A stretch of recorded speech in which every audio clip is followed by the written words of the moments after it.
Paparan hari ini akan disampaikan oleh mubalik kita, yaitu beliau Ustadz Iwan Kurniawan MAG. Beliau adalah Prinsipal SD Muhammadiyah Antapani Bandung. Beliau seorang tokoh besar yang telah membesarkan kesuksesan SD Muhammadiyah Antapani. Dan ini saya juga kebetulan kemarin pada tanggal 8 Maret menyaksikan sendiri bagaimana kemegahan SD Muhammadiyah Antapani yang dikomandani oleh Ustadz Iwan Kurniawan. Saat itu kami silaturahmi dalam acara event akbar Olimpiade Nasional, tetapi tidak mungkin saat itu belum bisa bertemu dengan beliau.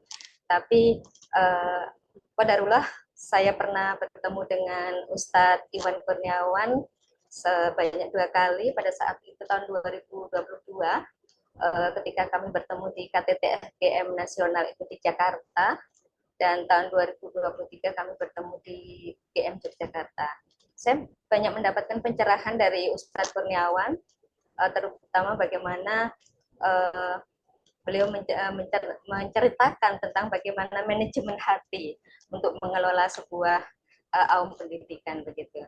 Untuk itu, Ibu Bapak sekalian, sebelum kita mendengarkan tausiah dari beliau, mungkin kiranya saya sampaikan kurikulum kita dari Ustadz Kurniawan.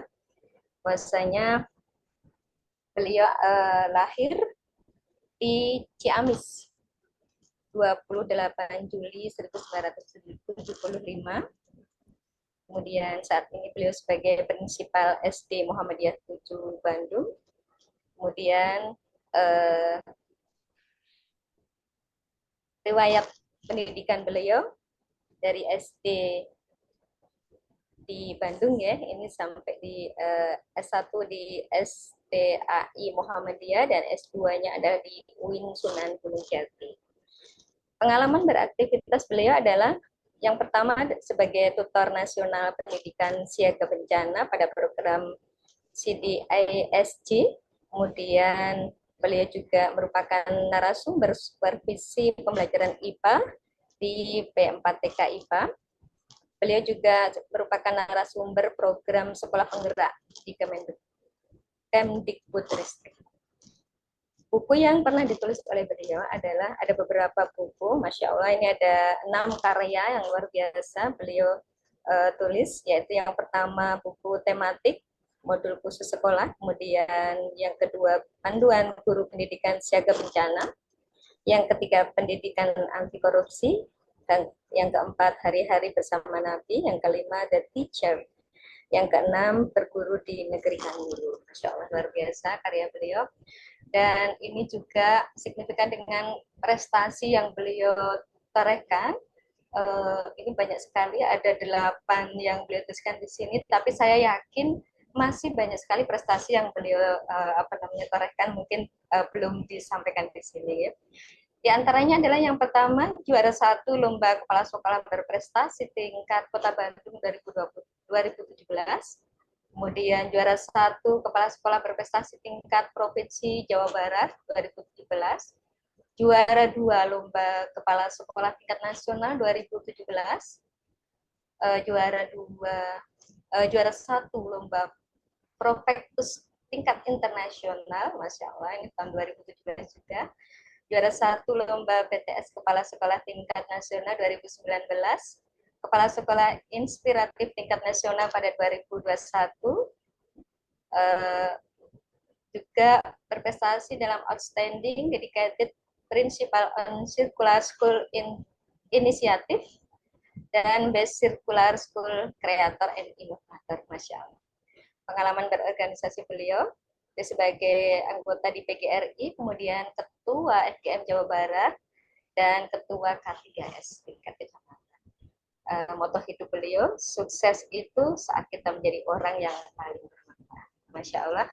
Ibu Bapak sekalian yang dirahmati Allah, sudah tidak sabar kita menunggu tausiah dari beliau. Maka kepada beliau Ustadz Iwan Kurniawan MAG, kami persilakan untuk memberikan tausiah. Semoga Ustadz. Hatur nuhun Bu Arik. Assalamualaikum warahmatullahi wabarakatuh. Waalaikumsalam. Alhamdulillahilladzi arsala rasulahu bil huda wa dinil haq liyuzhirahu ala dini kulli wa kafa billahi syahida. Asyhadu an la ilaha illallah wa asyhadu anna Muhammadan abduhu wa rasuluh. Qala Allah Ta'ala fil Qur'anil Karim, a'udzu billahi minasyaitonir rajim. Ya ayyuhalladzina amanu ittaqullaha haqqa tuqatih wa la tamutunna illa wa antum muslimun. Yang saya hormati Prof. Imam Robandi, founder Airo Society yang tadi sudah menyampaikan beberapa hal terkait dengan nasihat beliau yang tentunya sangat bermanfaat buat kita semua karena mohon maaf Prof, budaya yang tentunya sangat-sangat menjadi harapan sebenarnya karena yang saya pernah tahu bahwa Imam Syafi'i itu pernah mengatakan kalau Allah hanya menurunkan surat Al-Ashr saja cukup untuk kita ini bisa memelihara dan bisa berkehidupan dengan baik.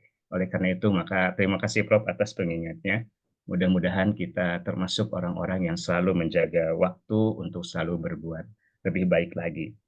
Juga terima kasih pada Ibu Dr. Sri Haryanti tadi menyampaikan beberapa hal yang dikaitkan juga diselaraskan dengan apa yang sekarang sedang terjadi di berbagai tempat tentang bencana, terutama di Semarang.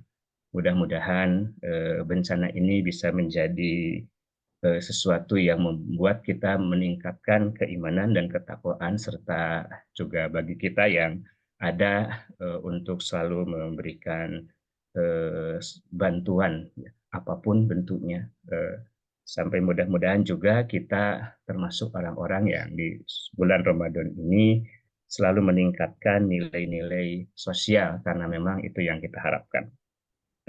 Pak Ustadz Munali, terima kasih atas kesempatan saya untuk bisa memberikan berbagi dengan Bapak dan Ibu sekalian, juga Ibu Silvi, Hatur Nuhun, Bu Yuni Fatmawati, Hatur Nuhun, terima kasih.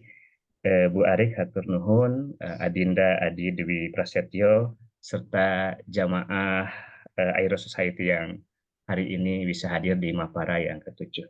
Bapak Ibu sekalian, berbicara tentang masalah sosial, tentunya kita juga mengenal ada beberapa ibadah yang tentunya kita ketahui bersama. Yang pertama ada ibadah individual yang juga kita katakan ada ibadah ritual dan ada ibadah sosial.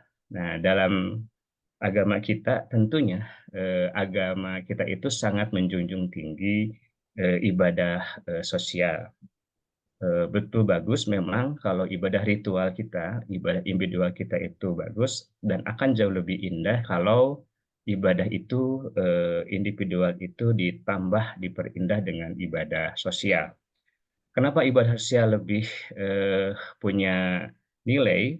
Ternyata memang di dalam Al-Quran ayat-ayatnya lebih banyak bercerita tentang masalah sosial.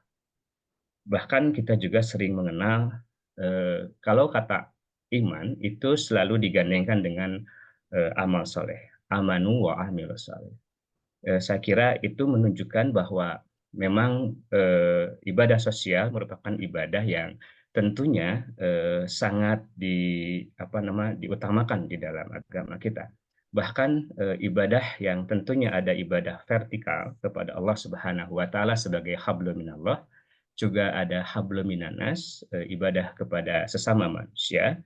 Itu kalau hubungan dengan Allah itu bisa langsung kita mungkin bersalah atau kita memohon maaf itu bisa langsung kepada Allah Subhanahu wa taala. Tapi yang menjadi masalah adalah ketika kita terputus hubungan dengan manusia itu agak sulit.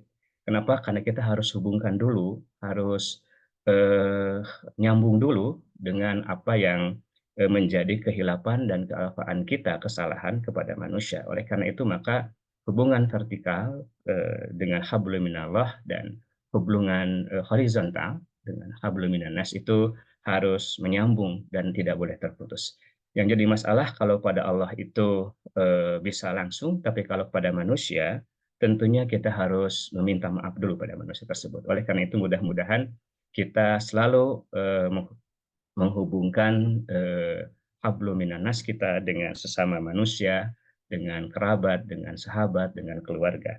Oleh karena itu juga yang namanya ibadah sosial itu juga di dalam Islam, itu kalau ibadah ritual ditinggalkan, maka konsekuensinya ibadah sosial. Contoh misalkan jika seseorang melanggar kena hukuman, maka hukumannya itu adalah ibadah sosial. Contoh misalkan ketika orang fidyah, gitu, tidak bisa melaksanakan ibadah saum, maka konsekuensinya adalah sosial, yaitu harus melakukan fidyah. Gitu. Begitu juga ketika orang melanggar di bulan saum, misalkan dengan apa namanya melanggar hubungan misalkan suami istri, itu juga konsekuensinya adalah ibadah sosial, yaitu harus berpuasa kembali nanti 60 hari atau memberikan fakir miskin 60 orang. Saya kira itu juga konsekuensinya adalah ibadah sosial. Yang ketiga juga kita bisa memahami bahwa jika ibadah ritual bersamaan dengan ibadah sosial, maka yang lebih diutamakan itu adalah ibadah sosial. Kita juga sering mendengar ada Rasulullah pernah mempercepat sholatnya, dan pada saat itu sahabat bertanya, ya Rasulullah, kenapa engkau mempercepat sholat? Rasul menjawab, karena ketika sholat saya mendengar ada seorang anak yang nangis, khawatir ibunya sedang ikut sholat berjamaah. Saya kira begitu pentingnya tentang ibadah sosial, maka tentunya ibadah ini tentu akan semakin tinggi nilainya ketika kita laksanakan di bulan Ramadan kali ini. Dan saya melihat, Bapak Ibu sekalian, ada beberapa hal yang tentunya perlu diperhatikan saat ibadah saum ini akan meningkat ibadah sosial, di antaranya adalah tentang ta'awun. Yang pertama adalah ta'awun. Kita mengetahui bahwa Allah Subhanahu wa taala berfirman, "Ta'awanu 'alal birri wat taqwa wa la ta'awanu 'alal ismi wal 'udwan." Tolong menolonglah kamu di dalam kebaikan dan janganlah kamu tolong menolong di dalam keburukan. Saya kira dalam saum Ramadan itu tidak memungkinkan kita untuk bertolong menolong dalam keburukan. Saya kira tolong menolong yang mungkin tentunya akan meningkatkan keimanan dan ketakwaan kita adalah tolong menolong di dalam kebaikan dan ketakwaan. Saya kira di bulan Ramadan ini akan semakin meningkat rasa saling tolong menolong di antara kita, dan tentunya ini menjadi sesuatu yang sangat penting dalam ibadah saum kita, di mana nanti di akhir saum kita juga akan membuktikan bagaimana sosial kita ini akan semakin meningkat dengan membayar zakat fitrah nanti di akhir Ramadan kita nanti. Oleh karena itu, mudah-mudahan kita juga termasuk orang-orang yang selalu meningkatkan rasa eh, keinginan untuk saling tolong-menolong di antara kita. Yang kedua, eh, kita juga apa namanya akan meningkat rasa tasamuh di antara kita. Tasamuh itu sikap tenggang rasa, sikap lapang dada, dan bermurah hati, dan sikap saling menghormati dan menghargai antar manusia dengan manusia lainnya. Atau mungkin dalam bahasa lain kita juga sering mengatakan toleransi. Kita mengenal satu hadis, la yu'minu ahadukum hatta yuhibba li akhihi ma yuhibbu li nafsihi. Tidak sempurna iman seseorang jika dia tidak mencintai dirinya sebagaimana dia mencintai orang lain. Saya kira bagi kita manusia yang tentunya sangat menjunjung tinggi nilai ini, maka apa yang dirasakan orang lain itu juga harus dirasakan oleh kita. Oleh karena itu kita ingin agar sifat tasamuh ini muncul dan menguat saat bulan Ramadan ini. Bahkan kita juga mendengar satu hadis yang satu riwayat, satu cerita yang tentunya sangat sangat apa namanya menggugah hati kita di saat Ali bin Abi Thalib itu dengan istrinya sedang menunggu buka saum dan hanya ada satu potong roti di hadapannya dengan satu gelas air. Dan ketika akan buka berbuka puasa, lantas datang seorang sahabat yang tentunya memohon dan meminta makanan, dan Ali bin Abi Thalib menyerahkan makanan tersebut walaupun hanya sepotong roti, dan beliau berdua dengan istrinya hanya meminum seteguk air putih. Saya kira itu adalah gambaran bagaimana kita bisa melihat betapa hebatnya kalau sudah muncul dalam diri kita ini berbagi untuk saling tenggang rasa, lapang dada, dan bermurah hati. Yang ketiga, saya melihat ada eh, nilai sosial yang lain yang tentunya bisa lahir dari pendidikan Ramadan ini adalah sifat yang tentunya tafahum. Tafahum ini ada sikap yang memahami antar individu, melibatkan pemahaman terhadap kelebihan dan kekurangan, kekuatan dan kelemahan. Jadi saya kira kita berada di bulan suci Ramadan dalam keadaan yang sama, baik yang pada saat sebelum Ramadan mungkin selalu makan di restoran, ataupun yang makannya hanya sekali sehari, itu semua merasakan yang sama. Oleh karena itu kita paham betul betapa puasa ini akan mendidik kita menjadi hamba-hamba Allah yang merasakan bagaimana orang-orang yang kesulitan makan, bagaimana orang-orang yang mungkin laparnya tiap hari. Oleh karena itu maka mudah-mudahan dengan sifat ini kita akan meningkatkan ukhuwah Islamiyah di antara kita sama Muslim, dan insya Allah juga sifat ini akan semakin menguatkan bahwa cinta dan kasih sayang di antara kita ini mesti harus selalu digelorakan di bulan Ramadan, dan insya Allah setelah Ramadan pun kita akan semakin meningkatkan itu. Yang keempat, tawasud. Eh, Sifat atau nilai sosial ini saya kira akan tumbuh di bulan Ramadan karena memang kita mengetahui bahwa sifat ini adalah sifat yang tentunya kita memahami pemahaman dan pengamalan agama ini secara wajar. Tidak berlebih-lebihan, juga tidak dikurang-kurangkan. Saya kira apa yang kita lakukan di bulan Ramadan ini benar-benar mencerminkan bagaimana kita berimbang dan seimbang serta berkeadilan dalam melakukan langkah-langkah dan tindakan-tindakan yang berhubungan dengan bagaimana meningkatkan toleransi di antara kita semua. Dan yang kelima, yang terakhir adalah ihtimam. Saya kira tingkat kepedulian di bulan Ramadan ini akan semakin meningkat.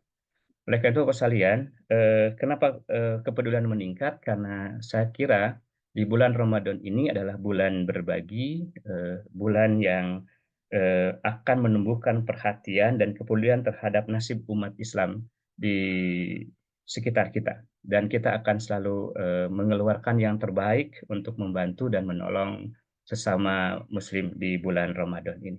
Saya kira 5 hal inilah yang tentunya akan menjadi pemahaman kita bersama, karena kita melihat juga bahwa kita adalah makhluk sosial yang tidak mungkin bisa hidup sendirian.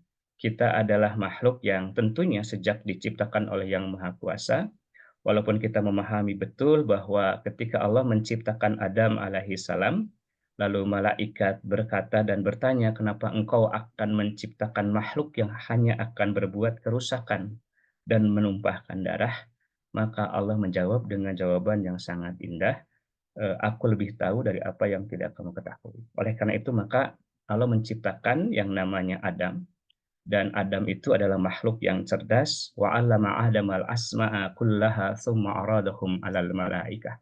Oleh karena itu maka dengan kecerdasan itu insya Allah kita sebagai manusia yang telah diberikan oleh Allah berbagai modal untuk bisa meningkatkan kemampuan kita, modal tersebut agar kita menjadi manusia-manusia yang pandai bersyukur.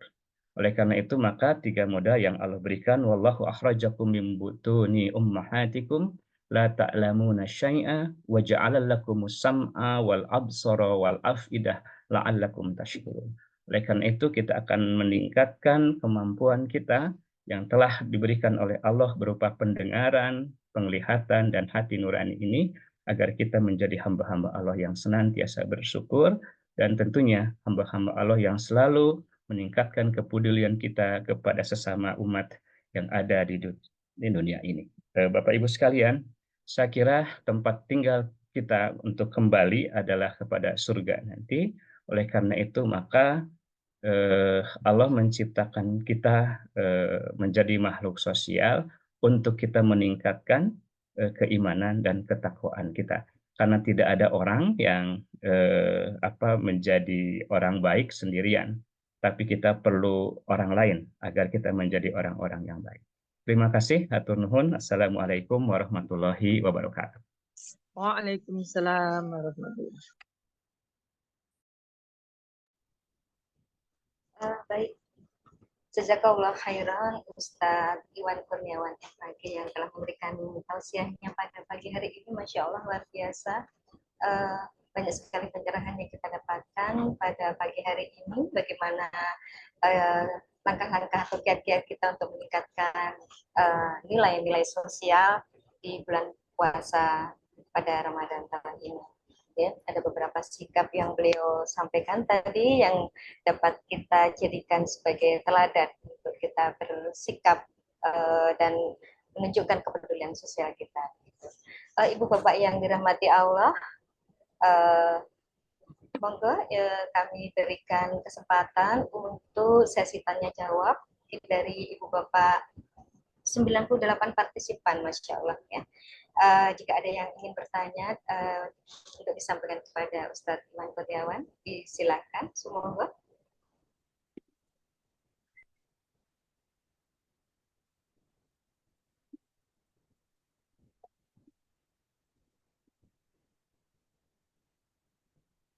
Ustadz Sanmas, Bu Ari. Oh, nje. Monggo Ustadz Sanmas dari Sorong, Papua, nje. Monggo Ustadz.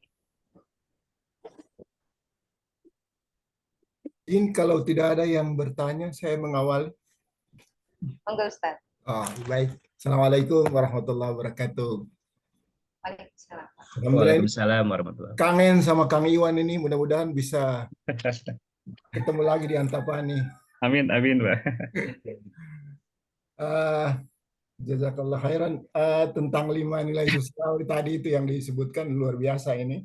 Mulai dari tahun, tasamu. Yang terakhir tadi saya agak kurang jelas, apakah istima atau ikrimah tadi kurang begitu, karena mungkin suara di laptop saya yang kurang bagus. Terus Istimam, ini, Pak.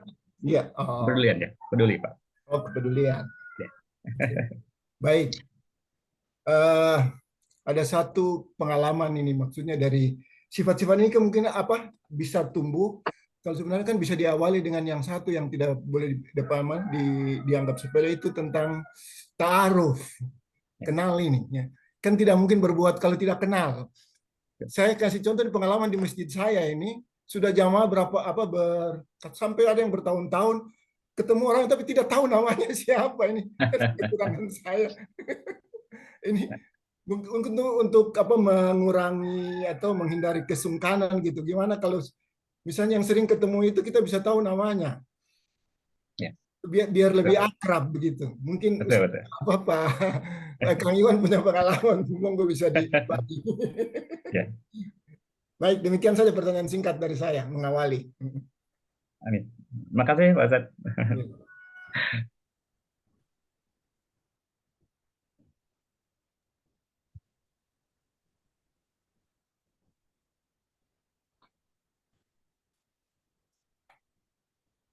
Monggo Ustadz Iwan Kurniawan bisa langsung menyampaikan dan pertanyaan Ustadz. Baik, terima kasih Pak Ustadz. Makasih, ini hanya berbagi aja, jadi betul ada ta'aruf itu merupakan hal yang sangat pertama dan utama ya Pak ya dalam hubungan interaksi dengan yang lain gitu. Jadi saya kira tak kenal maka ta'aruf gitu. Terima kasih Pak.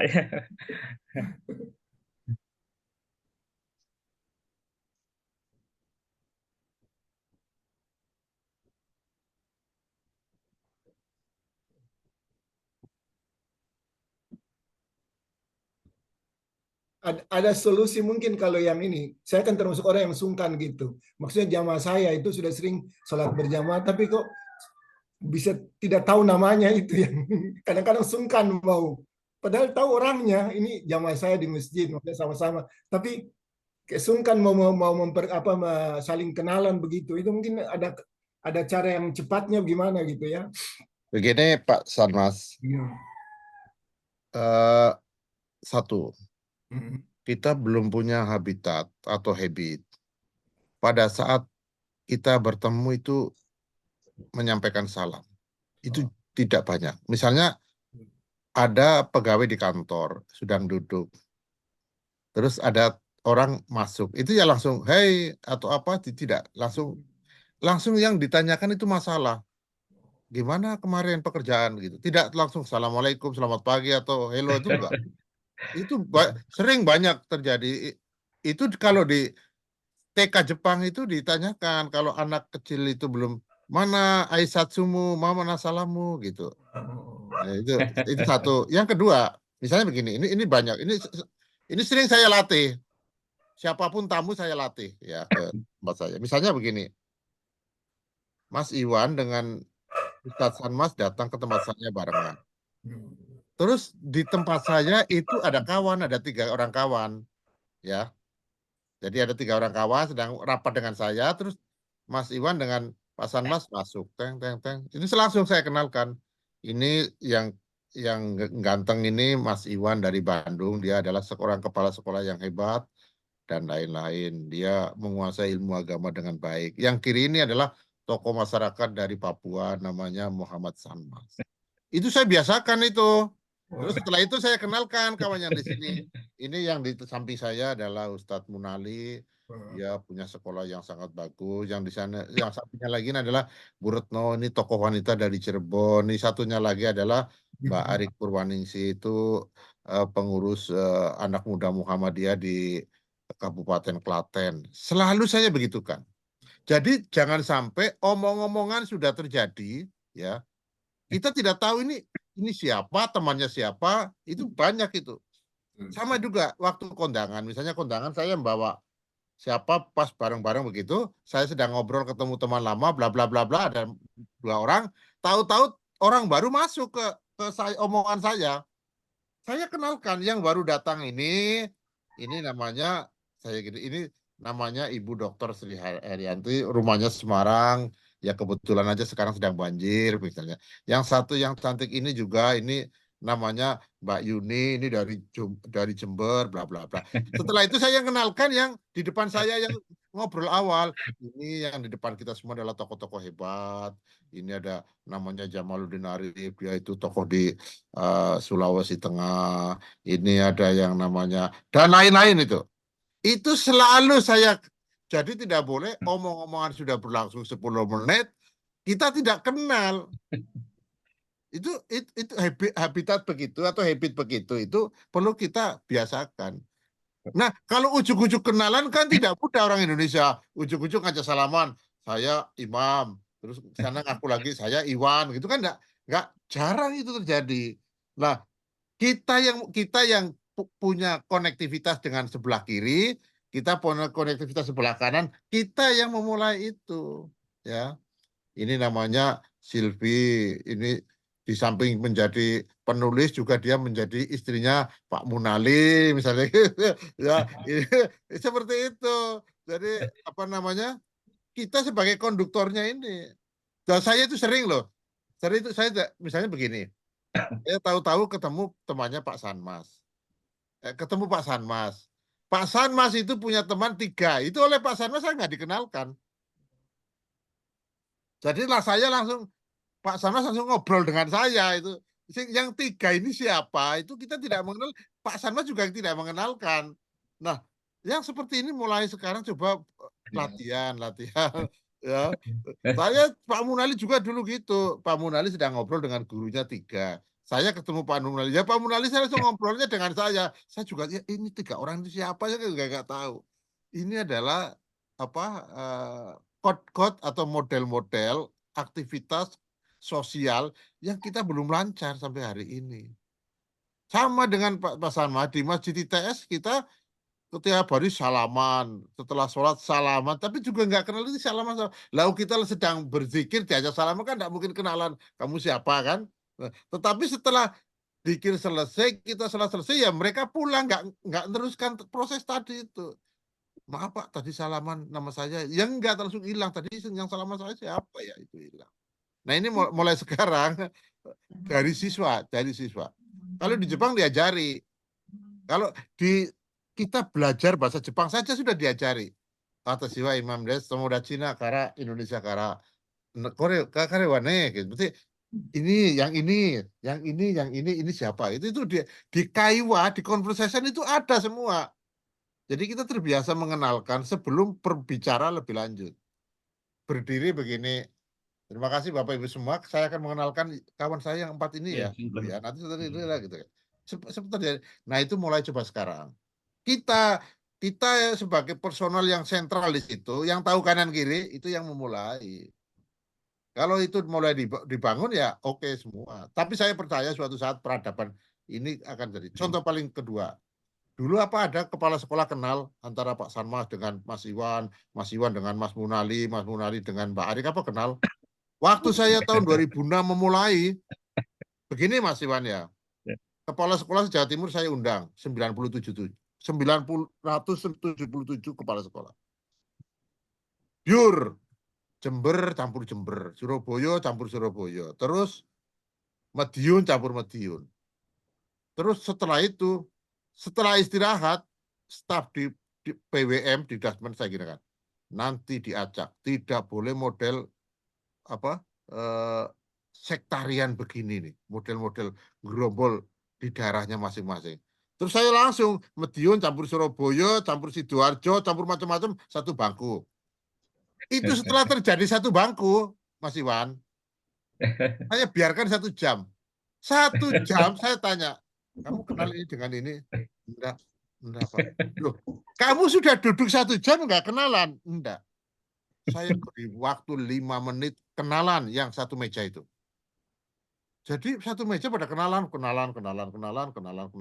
Awal-awalnya ya canggung. Orang yang dari kampung, kenalan dengan yang urus Surabaya, gini. Tapi kenalannya langsung ngomong-ngomongannya bukan sekolah, langsung kampung.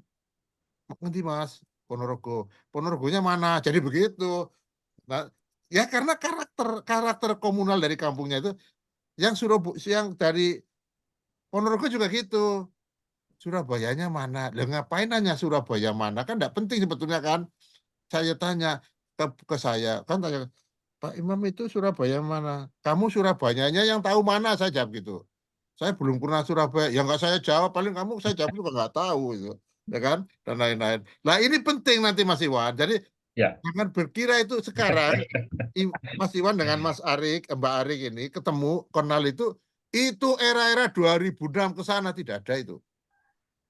Yang ada ya guru SD, ketemu guru SD di kecamatannya. Nanti beda kecamatan sudah nggak kenal. Nah begitu saya mimpin Muhammadiyah itu di Dasmen, saya aduk jadi satu pakai blender itu. Wah semua jadi kenal. Jadi dulu Pak Solihin Fanani nggak dikenal oleh Ponorogo, sekarang kenal, semua kenal. Itu gaya-gaya sosial. Itu yang kita jarang, yang kita gitu. Katanya wabtagi fima atallahu darul akhirah wala tansa nasibaka minad dunya. Wah, nasibaka minad dunya tapi nggak kenal coba. Wala tansa nasibaka minad dunya. Tapi nggak kenal kan aneh. Nah, saya sering mengatakan begini Mas Iwan. Makanya kamu itu orang Islam bisnis ya jarang yang sukses. Nah, kenal aja nggak mau. Contoh paling ini Mas Iwan kan sekarang berbicara. Ya, berbicara loh ya. Nanti yang gurunya Mas Iwan yang menyebarkan rekaman ini siapa? Kalau ada hebat. Paham nggak ini? Ayo. Ya, Pak. Ini Mas Iwan kepala sekolah, saya anak buah. Saya loh di ITS loh. Rektorku atau siapalah gitu yang ini pasti saya sebarkan itu. Ya, sebarkan. Coba sekarang Mas Iwan berbicara di publik. Ini nasional loh ini ya, nasional. Ya, nasional ini coba ya. Coba ini dari Antapani yang nonton berapa, dari Cibenying yang nonton berapa, belum tentu ada loh. Mengapa ini tidak ada? Karena iya, orang Bandungnya berapa, paling Teh Nidaul sama Mas Iwan saja kan. Mungkin namanya saja mungkin. Kalau itu salah berarti saya yang salah. Nah begini nih, yang seperti ini apa namanya? Kita mulai sekarang. Nanti Pak Salmas saya undang jadi pembicara. Orang Sorong yang nonton Pak Salmas berapa? Bisa 0 loh itu. Karena apa? Karena Pak Salmas, Pak Iwan, Mas Munali itu bukan bagian sosial dari kehidupan saya. Paham ini ya? Kan seperti itu. Ini yang sering saya katakan itu. Jadi kita itu mengenal kawan sendiri. Sejak kita sering kan menggebu-gebu our brother in Palestine, our brother in Lebanon. Enggak lah, wong kita sendiri yang sekitar kita itu tidak mau mengenal kok. Jadi ada teman, Mas, aku nyalonkan DPD kok kalah. Iya, memang masyarakat kita bukan masyarakat saling mengenal kok. DPD. Nah ini yang DPD kan based on money. Kan gitu kan jadinya. Caleg based on money. Kenalannya ya kalau pakai fulus. Kalau nggak pakai fulus nggak kenal.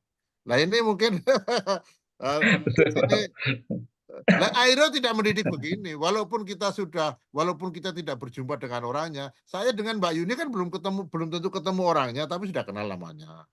Dengan Ari kan saya belum tentu ketemu, belum saya lupa pernah ketemu atau belum, saya sudah lupa ya. Ya tapi minimal ini dulu. Oleh sebab itu pengenalan itu awal dari kita mau melakukan apapun. Nah ini mohon, siapa ini Dwiastu itu dari mana ini? Dari tadi Nah akhirnya se-Indonesia kan jadi kenal. Contoh paling gampang lagi, saya ke Sumatera Barat, saya membawa Ustadz Rohman dan Ustadz Said Matondang, ya kan? Saya ke Sumatera Utara, Ustadz Said Matondang saya bawa, sampai satu lagi siapa? Saya ke Rio, Pekanbaru, terus Bangkinang, Payakumbuh, Tanah Datar, Anai, Padang Panjang, Pariaman. Itu satu red ya. Saya membawa Bu Herianti, saya membawa Ustadz Supriyadi. Jadi kenal semua. Simpul-simpulnya saya bedol dulu. Ini ilmunya menanam durian lah ya. Jadi pertama kali siapa yang membawa durian musangking di Bogor. Nanti setelah itu tangkai-tangkainya dipotongi, disebar-sebar lagi kan. Ini sama. Saya membawa Ustadz Munali ke Kebayoran Baru. Saya membawa, semua saya sebar begitu. Agar apa? Ta'awanu 'alal birri wal gitu. Berta'awun ya. Berta'awun. Ini penting, itu sebelum saya melakukan program. Jadi sebelum saya membuat program besar, kita harus manusianya dulu dirangkai. Itu ilmunya teknik elektro itu, kapasitor, tambah resistor, tambah transistor, IC, power supply. Dirangkai dulu, setelah dirangkai baru saklarnya ditekan. Klik. Nah, keren. Ini kan sering kita itu bukan rangkaian soliter sendiri-sendiri, tahu-tahu saklarnya ditekan, ya nggak sambung. Orang yang sudah sambung, walaupun yang diomongkan tidak paham, itu diterima. Paham nggak ini ya? Ya. Orang yang sudah sambung, saya misalnya dengan siapa di sini ya, misalnya dengan Pak Jamaluddin Arif lah. Saya kan sudah sambung. Saya ngomong sesulit apapun, Pak Jamaluddin Arif yang di Palu pasti menerima. Kalau kita tidak sambung, sepaham apapun tidak mudah untuk menerima. Kalau kita sudah sambung, dihidang macam apapun, pasti diterima. Saya kan sering, Ustadz Munali kan sering hidangi saya rawon rawonnya asin. Tapi karena sudah tersambung, walaupun asin, saya enak sekali ini, ya kan? Walaupun enak, tapi kan belum tersambung kan belum tentu. Kan oleh sebab itu hubungan sosial manusia ini menjadi penting banget. Menjadi sangat Sangat penting lah. Jadi yang namanya wal takum minkum ummatun yad'una itu belum tentu bisa tersambung, belum tentu bisa lancar kalau tidak tersambung. Nah, Aero Society kan sekarang tersambung, kan? Jadi semua model-model model-model komunal begini, sosial begini ditularkan di masing-masing, ya, di masing-masing. Jadi ini penting. Jadi kita menyalakan saklar, dapat menyala itu lampu, dengarkan ini, ya. Menyalakan saklar, dapat menyala itu lampu kalau rangkaiannya benar. Kalau rangkaiannya nggak benar, nggak bisa itu nyala, nggak dapat nyala itu. Itu yang kalau di hadis itu Ar-Rahimuna yarhamur Rahman irhamma fil ardu yarhamkum ma fis sama. Itu hadisnya itu. Kalau di elektro itu hukum Kirchhoff namanya, ya. Hukum Kirchhoff, jadi arus yang keluar dari titik percabangan adalah sama dengan arus yang masuk ke sebuah titik percabangan melalui sebuah rangkaian. Ini ini itu semester 5 kalau di teknik elektro, ya. Saya rasa ini sore ini pagi ini di Mapara ini tuh kan merangkai semua ini. Bayangkan kita menjadi kenal dengan Bu Sri Haryanti yang apoteker. Kan kita nggak ada hubungannya dengan apoteker. Apoteker kan saya kalau beli obat saja kan, ya, dengan Pak Firwan, ya kan? Itu kan menjadi sesuatu banget. Oleh sebab itu, yang namanya sosial seperti connectivity namanya seperti ini menjadi vital dalam kita berdakwah. Jadi sebelum membangun dakwah, ide-ide dakwah kita launching, ini sulbi itu hukumnya nakiriba naranai. Nakiriba naranai itu wajib. Sulbi rangkaian itu terhubung dulu. Kalau sudah terhubung, apapun kekurangan ditoleransi itu. Kalau tidak terhubung, walaupun benar banget terhubungnya samar-samar, diragukan. Saya rasa itu ya yang perlu dari topiknya Mas Iwan yang sangat bagus hari ini. Luar biasa pembawaannya, saya sampai wah, Masya Allah. Pak Munali kok bertanya ini?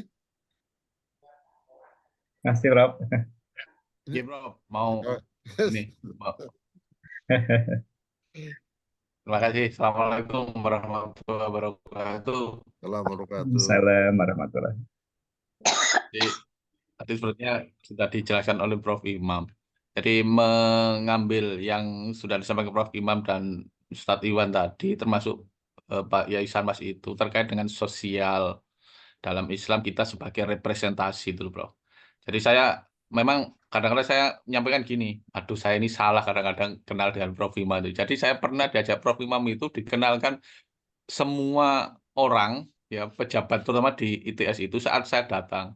Bahkan suatu kali saya itu sama Prof itu diajak ke lantai yang 12 itu saat menghadiri Pak Hermawan Kertajaya.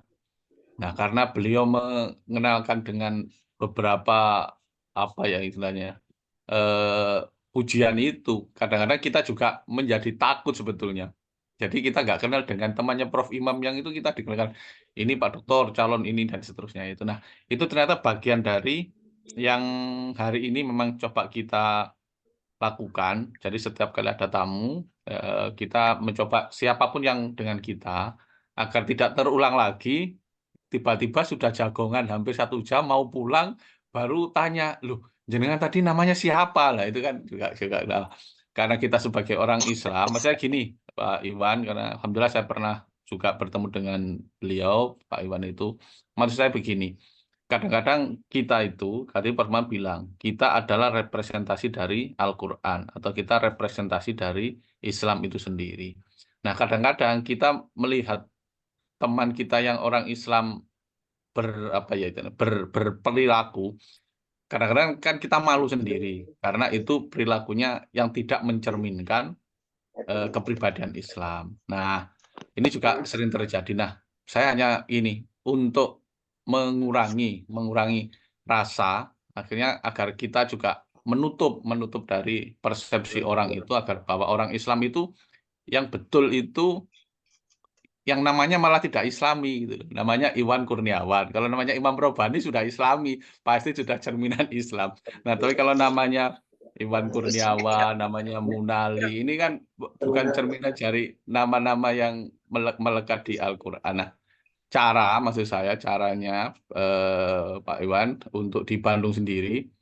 Jadi saya termasuk orang yang senang mempelajari sosial ya. Jadi karena saya orang kampung, jadi persis yang bilang Prof Imam itu. Saat kita ketemu pasti tanya, dari mana? Dari Malang. Malangnya di mana? Nah, begitu kita tanya, Malangnya di Dampit. Loh, Dampit itu Malang sebelah mana? Nah, itu kan kenal dengan desa. Itu kan bagian dari karakter yang muncul dari orang desa. Tapi itu menurut saya adalah sesuatu yang baik karena keingintahuan berkenalan. Nah, intinya bagaimana cara kita sebagai ya ini sebagai pemimpin lah, misalnya Pak Iwan, saya, Bu Ari, Pak Sama ini memiliki apa ya tim ya atau pasukan lah. Kadang-kadang persis yang disampaikan Prof Imam tadi. Jangan-jangan nanti saat kita menjadi pembicara, nah teman kita sendiri yang mengenal kita itu tidak tidak merasa apa ya, bukan bangga lah, tidak merasa peduli untuk oh ini ada nilai-nilai yang baik. Nah sehingga tapi saat ada apa orang Islam kemudian berperilaku yang tidak cocok, kadang-kadang kita juga merasa tidak terwakili sehingga hati kita itu menjadi tidak nyaman sehingga menjauh. Nah, menjauh artinya menjauh itu tidak memberikan apa ya perbaikan kepada orang tersebut, tapi kita kadang-kadang malah menjauh. Nah, itu seperti apa? Seperti itu Pak Ustadz Iwan. Atur nuhun pisan. Assalamualaikum warahmatullahi wabarakatuh. Saat kita bertemu ya, saya akan mengenalkan orang. Itu pertama yang dilihat. Orang yang akan saya kenalkan, saya cari keunggulan masing-masing itu. Itu pasti.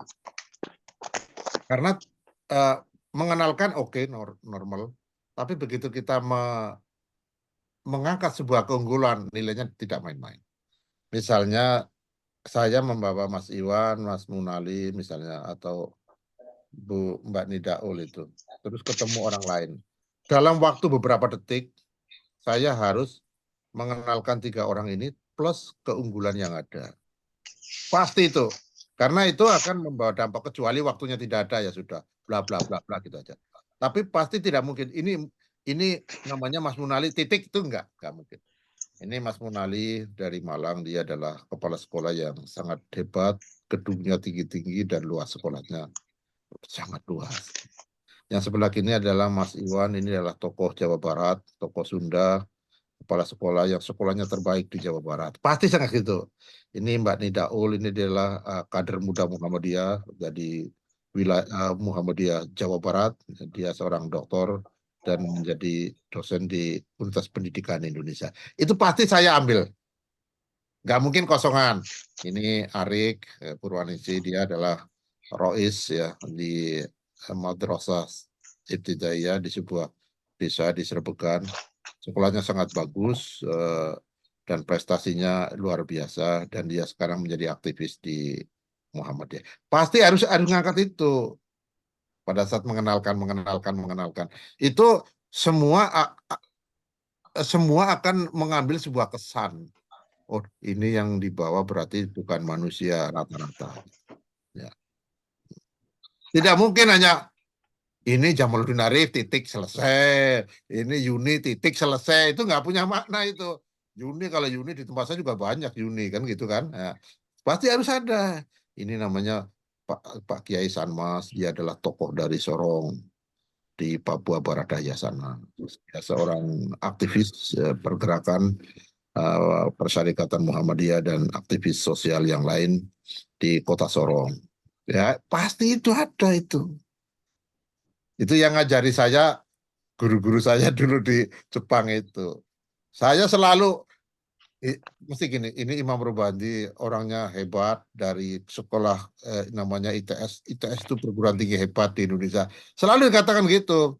Saya kadang-kadang ke sensei saya belum lipat. Ya makanya sekarang kamu belajar biar sesuai omongan saya gitu. ini. Ya sama dengan Ustadz Munali, bla bla bla bla bla bla. Ini sebentar lagi akan S3 doktor di ITS. Pak Munali kan langsung, saya belum, Prof, ya usaha ngambil formulir. Itu barangkali yang untuk bisa ditularkan. Oleh ini siapa Pak Titi ya?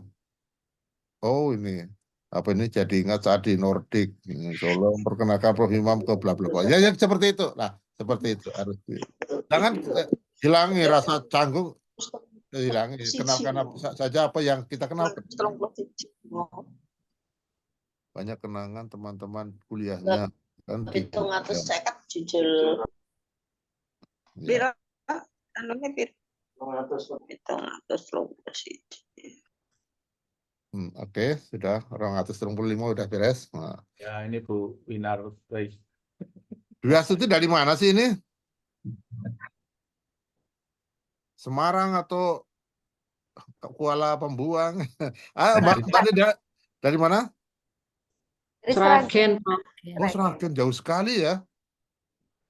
Jalan kaki jauh, Bro. Kalau lewat Maya dekat. Ya, maksud saya dari kemarin kan, oh ya seperti gini, ada tamu dari Pasuruan ke tempat saya kan, bla bla bla bla, ke kantor Dewan Profesor gini gini gini gini gini. Gini. Oh ini, ya maaf Prof, saya jauh dari Pasuruan. Untuk membalas itu saya juga jauh, asal saya juga Kebumen Bu. Jadi jauh, berat itu sering kan untuk menjadi alasan jauh, berat, sulit itu kan masih sering dibawa-bawa kan. Aduh sulit, aduh jauh, aduh berat itu kan. Udah ya gitu-gitu mulai ditinggalkan ya. Apapun menjadi dekat, apapun menjadi mudah, ataupun menjadi ringan, ya kan. Emangnya kalau kamu ngomong jauh, masalahnya selesai? Enggak juga. Apanya kalau wah ini sulit terus menjadi mudah? Tidak juga.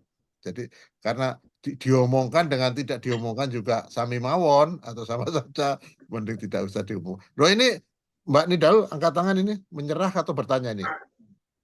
Oh, lupa Prof. mau memberi kesaksian, Prof. Sebentar, saya tadi melihat waktu Pak Iwan berceramah itu PPT-nya tidak muncul, tapi setelah selesai kok muncul. Nah, kalau nanti di-share ini ada beberapa teman yang tanya tentang materi PowerPoint. Kalau Siap, Prof siap. Imam nggak boleh, Ya. kalau Baik. Prof Imam nggak boleh PowerPoint nggak boleh di-share nanti nggak ikut gitu misalnya. Monggo, Pak. Saya ya, Pak Bu Monggo, Bunda Aris, Rita. mohon izin ya. Monggo Bunda Rita. Iya, terima kasih. Assalamualaikum warahmatullahi wabarakatuh. Saya mungkin ingin memberi kesaksian untuk luar biasa Prof Imam telah memberikan apa ya inspirasi dan motivasi juga dampak yang luar biasa itu. Ini untuk Ustadz Iwan ini yang tadi yang lima hal untuk kepedulian sosial ini betul-betul bukan hanya disampaikan secara lisan, tetapi betul-betul saya menjadi saksi Ustadz Iwan ini sudah melaksanakan gitu ya dengan baik gitu. Karena saya kita bersama-sama ya Ustadz di kantor di tempat yang sama gitu di Antapani. Saya juga berkantor Aisyah di Antapani. Dan Prof Imam luar biasa dengan tadi yang Prof Imam pertama memimpin Dikdasmen di PP itu dan adanya Olimpiade itu kan Prof Imam ya yang pertama. Luar biasa itu Prof. Kemarin kami di Kota Bandung ya Ustadz Iwan. Ya. Ya walaupun mungkin masih jauh ya Ustadzah Arik dengan keadaan di Jawa Tengah di ini ya bagaimana pendidikan di Jawa Barat ya Ustadz Iwan menjadi PR kita bersama itu, tapi luar biasa tadi eh, silaturahmi dan juga tadi saling interaksi antara kami yang mungkin tadi ya secara nasional, walaupun saya sendiri kemarin itu sebagai PJ Lomba Matematika untuk SD, SMP, SMA, SMAK, itu saling mengetahui bagaimana gitu ya berkomunikasi mau melewat media online dan yang lainnya dengan seluruh guru-guru Muhammadiyah ini ya beragam dan itu luar biasa Prof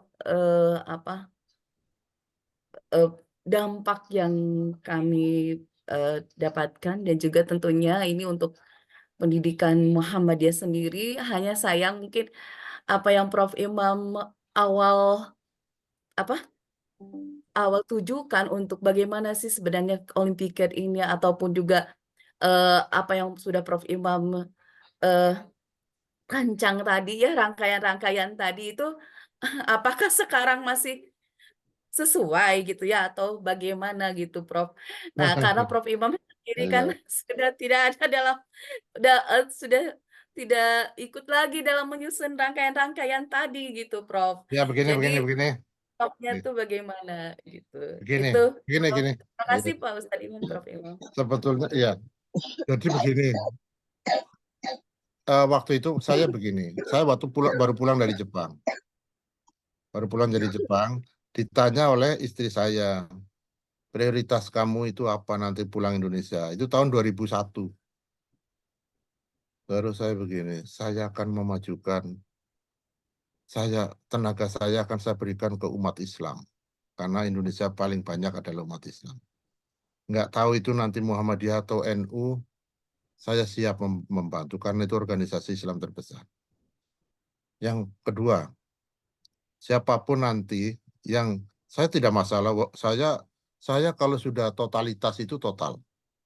Pokoknya kalau umat Islam tidak bersedia ya pokoknya umat. Kalau umat tidak bersedia yang penting manusia, makhluk hidup loh.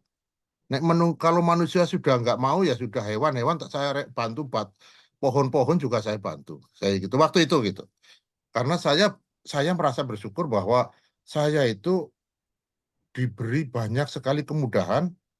Sekolah S1 saya mudah, sekolah S2 saya mudah, sekolah S3 mudah. Jadi mudah semua itu. Jadi PNS, tahu-tahu jadi PNS. Jadi saya itu diberi kemudahan banyak sekali yang tidak mungkin banyak orang lain juga tidak banyak yang mengalami kalau dalam bahasa Jawa itu bejo. Laki. Ya, saya banyak laki. Saya lulus S3 dalam waktu sangat cepat sekali. Jadi tahun pertama banyak orang tidak punya paper, saya sudah punya paper yang syarat untuk lulus dan lain-lain. Ya pokoknya terus ya kedua di Jepang saya itu yang namanya penghasilan sampingan, tahu-tahu orang datang ke saya disuruh ngajari masak. Terus setelah hanya ngajari masak 10 menit, 30 menit, saya dibayar 2 juta rupiah. Ya itu kan kemudahan saya juga. Masaknya ya juga gampang, masaknya itu hanya goreng pisang Ambon, dikasih glepung, itu sudah jadi masakan. Dan lain-lain. Setelah itu saya rangkum pulang, saya begini, saya ingin berbalas budi. Saya berbalas budi kan orang Jepang kan tidak mungkin, karena mereka juga sudah penuh kemakmuran dan lain-lain, penuh prestasi. Saya pulang ke Indonesia akan membawa semua yang saya peroleh akan saya sumbangkan ke umat. Nah, itu tahun 2002 saya baru pulang bulan April, itu bulan Agustus itu saya ditawari jadi rektor di Universitas Muhammadiyah Surabaya. Bayangkan, aduh ini sebentar saya masih waktu itu gaji saya masih 750.000 rupiah. Saya di Jepang dibayar 25 juta rupiah per bulan. Setelah pulang Indonesia saya digaji 750.000. Terus nanti suruh jadi rektor UM di Universitas Muhammadiyah Surabaya, saya digaji berapa itu? Nanti kan saya defisit. Saya iya, karena dulu waktu berangkat itu sudah saya jual semua, ada sepeda motor, ada macam-macam, sudah saya kosongan. Jadi saya menggelandang seperti Nabi Khidir, ya. Terus akhirnya saya ikut, ya sudah pokoknya memenuhi syarat agar itu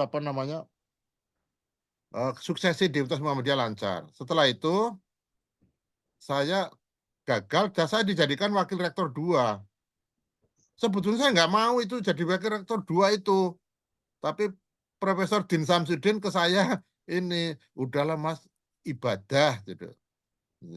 Jadi ya sudah, saya akhirnya jadi wakil rektor 2. Tapi saya gini Pak Din, saya mau tapi 1 periode saja. Nah, oke, itu akhirnya itu 2003, saya umur 40 tahun jadi wakil rektor 2 itu. Ternyata rumit banget karena defisitnya banyak. Ya, saya mengembalikan defisit menjadi surplus. Ya kan? Jadi utang menjadi surplus waktu itu. Dan alhamdulillah terlaksana semua. Nah, tahun 2000 ini polanya sama. Anak-anak saya itu mau diminta oleh sekolah swasta besar. Ya. Gratis, semua gratis sampai lulus, pokoknya putri-putrinya Prof. Imam, Mas Imam diletakkan di sekolah saya. Saya waktu itu mikir lama sekali. Kalau mikir saya seharusnya iya, karena saya waktu itu nggak punya duit, nggak punya uang, nggak punya. Jadi nggak punya uang, terus tetapi saya diingatkan oleh istri saya, lo katanya dulu mau membantu NU atau Muhammadiyah. Oh gitu ya, iya. Akhirnya saya keliling 1 minggu keliling mencari sekolah di Surabaya. Keliling aja.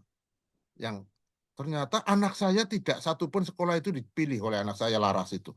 Karena apa? Karena toiletnya nggak cocok. Ya, karena toiletnya nggak cocok. Akhirnya karena toiletnya nggak cocok, kita bingung juga. Nah, akhirnya saya ke Pucang, bla bla bla bla bla. Waktu itu Pak Mulyana. Terus saya berpikir lama, kalau kita hanya muter-muter begini, sekolah di Indonesia pun sulit seperti sekolah Jepang mana yang ada. Akhirnya di situ, nah karena anak saya sekolah di situ, Laras itu ke saya begini, sekolahnya begini Pak, Bapak harus memperbaiki sekolah ini. Akhirnya saya ngundang kepala sekolahnya itu. Saya belum punya posisi apa-apa loh di Muhammadiyah. Tapi saya sudah mungkin karena terbiasa memimpin orang ya. Pak Mulyana, ayo ngobrol bareng dengan saya waktu itu. Bagaimana kalau sekolah kita ini kita perbaiki? Menurut versi saya loh ya, mau nggak? Dan terjadilah deal sekolah Pucang itu kita genjot. Itu 2002-2003. Programnya saya cangkokkan di. Nah, 2003 saya menggagas Olimpiade Nasional di Asrama Haji Surabaya. Tuh, waktu itu matematik. Ya, ini nggak gampang. Saya tidak saya hanya wakil rektor saja di UM Surabaya sama dosen ITS. Menggagas seperti itu banyak yang menolak, nggak masalah. Nggak masalah. Kalau banyak yang menolak artinya kita diperhatikan, dihitung oleh orang. Ya. Akhirnya terjadilah itu. Saat itu juga tahun berikutnya saya terpilih menjadi ketua komite SD Muhammadiyah 4 Pucang. Nah, di situ saya melakukan reformasi besar-besaran. Saya utang dan lain-lain untuk itu dan lain-lain. Tahun 2005 saya menjadi wakil ketua Majelis Didasmen PWN Jawa Timur. Saya waktu itu diundang, saya mau jadi ketua majelis di sana. Tapi mohon ide-ide saya jangan di stop. Kalau ide-ide saya stop, saya mending jadi dosen saja, nggak apa-apa, kemana-mana saya dapat berkeliaran. Nah, akhirnya disetujui, saya pertama kali membentuk yang namanya Olicon, Olimpiade and Conference. Se-Indonesia, pengikutnya Olicon, Olimpiade bukan hanya siswa Muhammadiyah. Mengapa? Satu, saya ingin mengenalkan Muhammadiyah, sekolah Muhammadiyah ke publik Indonesia. Yang kedua, saya ingin mengukur siswa-siswa dan guru Muhammadiyah seperti apa sih posisinya di tengah-tengah Indonesia. Itu penting. Yang ketiga, agar sertifikatnya diakui. Ini 3 ini. Oh, ada yang nggak setuju. Ini kan kita menggunakan anggaran Muhammadiyah. Mengapa untuk publik, untuk orang lain? Ya itulah rahmatan lil alaminnya Muhammadiyah. Kalau orang Muhammadiyah menggunakan uang Muhammadiyah untuk Muhammadiyah, itu namanya egois. Iya, semua bisa. Saya menggunakan uang untuk diri saya sendiri, ya gampang saja. Tapi saya menggunakan uang untuk orang lain, loh, katanya saya gini kan, katanya kita mau waltakum minkum ummatun yad'una ilal khair. Kok kita sekolah Muhammadiyah bertanding dengan sekolah Muhammadiyah? Itu kan jeruk minum jeruk. Yang kedua, siapa yang mau mengakui? Ya pasti juaranya sekolah Muhammadiyah bertanding dengan sekolah Muhammadiyah. Juaranya ya sekolah Muhammadiyah. Nah, dari situ saya nggak mau. Saya buka publik. Nah, di namanya Olicon itu, juara Olimpiade Kemuhammadiyahan adalah siswa SMA Negeri Pamekasan. Ya, begitu SMA Negeri Pamekasan juara Kemuhammadiyahan, saya ngomong ke kepala sekolah, renungkan. Artinya apa? Gurumu itu dan muridmu itu belum serius. Lalu kita yang orang Muhammadiyah tiap hari belajar ke Muhammadiyah kok juaranya SMA Negeri Pamekasan. Itu kan kita sudah bisa ngukur. Artinya apa? Artinya sebetulnya kalau kita ingin gagasan tadi kita Muhammadiyah untuk sekolah Muhammadiyah, itu artinya sebetulnya kita tidak ingin dikalahkan oleh orang lain karena ketidakmampuan kita. Nah, gagasan awal itu sukses, Mbak Nidaul. Jadi pengikutnya Olikon tahun 2008 itu pengikutnya hampir 20.000. Jadi stadion Dom Malang, yang namanya bis itu, bis yang masuk ke Universitas Muhammadiyah Malang itu, Universitas Muhammadiyah Malang tidak cukup. Tidak cukup. Jadi bisnya sampai terlantar di luar-luar sana itu. Jadi diturunkan di jalan, nggak cukup. Ribuan. Jadi dom itu kapasitas 13.000. Itu nggak cukup. Nah, saya katakan, nah, yang datang di konferensi kita, kan ada gurunya berkonferensi, muridnya berolimpiade, ya kan?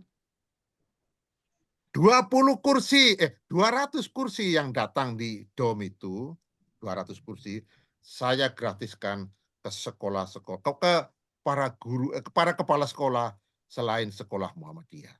Jadi kita menggratiskan 200 tempat duduk untuk tamu-tamu yang bukan dari sekolah Muhammadiyah.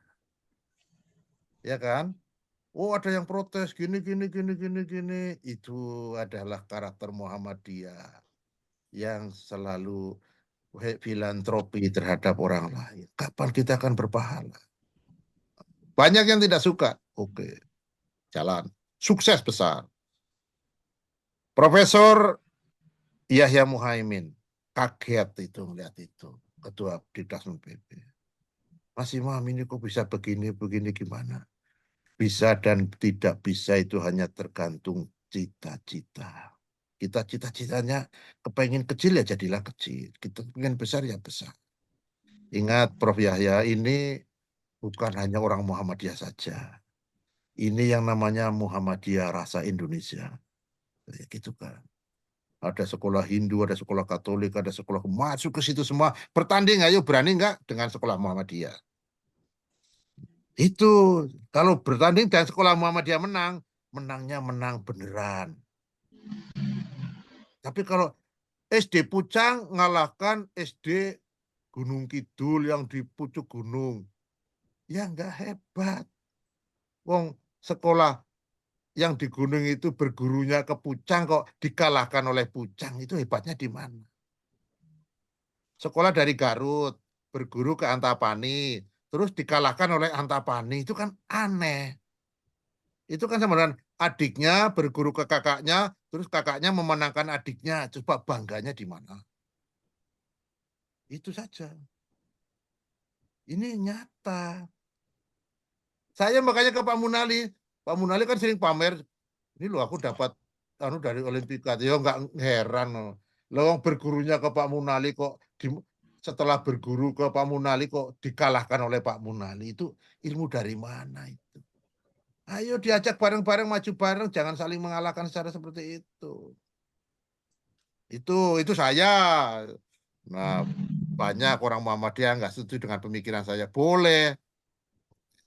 Yang kedua, semua yang datang saya beri sertifikat. Serius itu. Bayangkan, di matematik ada 150 anak. Yang dapat medali 10. Yang ke-11 sampai 150 itu juara harapan.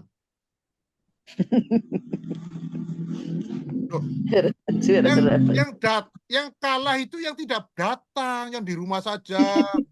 Ngobrol sama tetangga, itu yang kalah. Yang sudah datang itu menang. Renungkan. Dari Jayapura 150 orang, dari Sorong, dari mana-mana 150 orang datang ke Bandung, kalah nggak bawa apa-apa. Satu orang anak dari Jayapura datang ke Bandung, itu more than 3 million rupiah.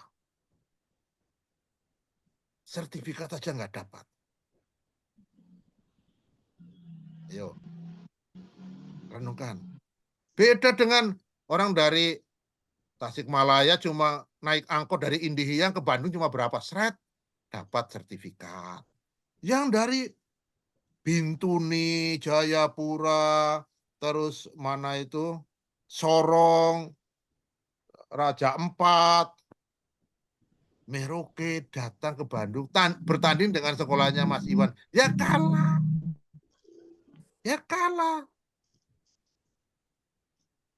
Misalnya beginilah, negeri seperti kecil ya, Honduras misalnya, atau negeri mana yang kecil ya, Sri Lanka, datang ke Amerika, main basket, bertanding dengan pemain basket Amerika, kira-kira gimana itu? Ayo. Amerika menang dengan Sri Lanka, bangga enggak? SD-nya Mas Iwan menang dengan SD yang di pucuk gunung, bangga enggak? Ya kan? Seharusnya sekolahnya Mas Iwan ya tandingannya Santo Paulus itu, terus apa yang di dekat PP Muhammadiyah itu Kanisius, BPK Penabur, itu tandingannya, bukan tandingan sekolah-sekolah yang di Karangkamulyan, di Pangandaran, yang sekolah untuk kehidupan sehari-harinya aja sulit, kok bertanding dengan SD Muhammadiyah Pucang. Not rasional. Ini saya tentang kalau gitu-gitu itu. Paham nggih? Ini dasar pemikiran. Tapi kan tidak semua orang setuju dengan pikiran. Ya enggak apa-apa, wong itu kehidupan ini bebas-bebas saja. Jadi Pak Munalik, makanya sekarang banyak kepala sekolah yang juara Olimpiade nggak berani pamer dengan saya. Begitu pamer, saya dapat 9 medali emas. Iya, yang kamu kalahkan sekolah-sekolah dari Paciran, dari daerah Juwana sana itu yang kecil-kecil, yang lalu kamu yang di sana apa namanya di kampung dapat sekolah lancar sampai 6 tahun selesai, itu hebat loh. Kau bertanding dengan SD Muhammadiyah Sapen, SD Muhammadiyah Sukonanti, yang makmur jibar-jibur itu kan tidak masuk akal. Ini Mbak Nida. Jadi silakan Anda berbangga-bangga, tapi saya bukan. Saya tetap bangga mempunyai sekolah Muhammadiyah yang di kampung-kampung, datang ke Bandung walaupun tidak dapat juara. Itu saya lebih bangga itu daripada yang membawa pulang banyak medali karena punya banyak duit. Saya tidak. Mantap.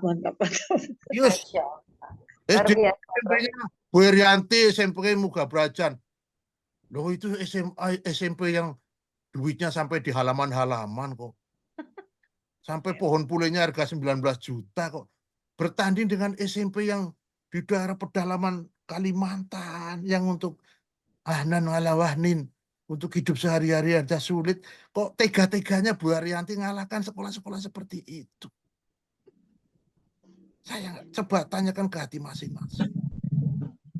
SMA Semamda Pucang ngalahkan SMA yang di desa yang muridnya cuma 6. Loh, SMA Semamda Pucang mau bikin lantai 50 aja dapat, kok ngalahkan sekolah yang kendap-kendip yang di surat Al-Maun itu ada, wala yahudu ala tu'amil miskin. Itu sudah saya pribadi memandang, this is not the character of Muhammadiyah. Bisa saja. Boleh berbeda. Nah, kalau sudah yang jauh-jauh datang ke Bandung, diberi hadiah, apalah tinggal kertas 1 lembar. We are appreciate atau we appreciated for your coming as apa-apa tanda tangani ketua majelis di PP. Tanda tangan Sudah loh, Prof. Kemarin merata saya kira di Bandung. Enggak merata itu. Enggak merata itu, ada 150 dari Papua enggak dapat apa-apa. Dapat, Prof.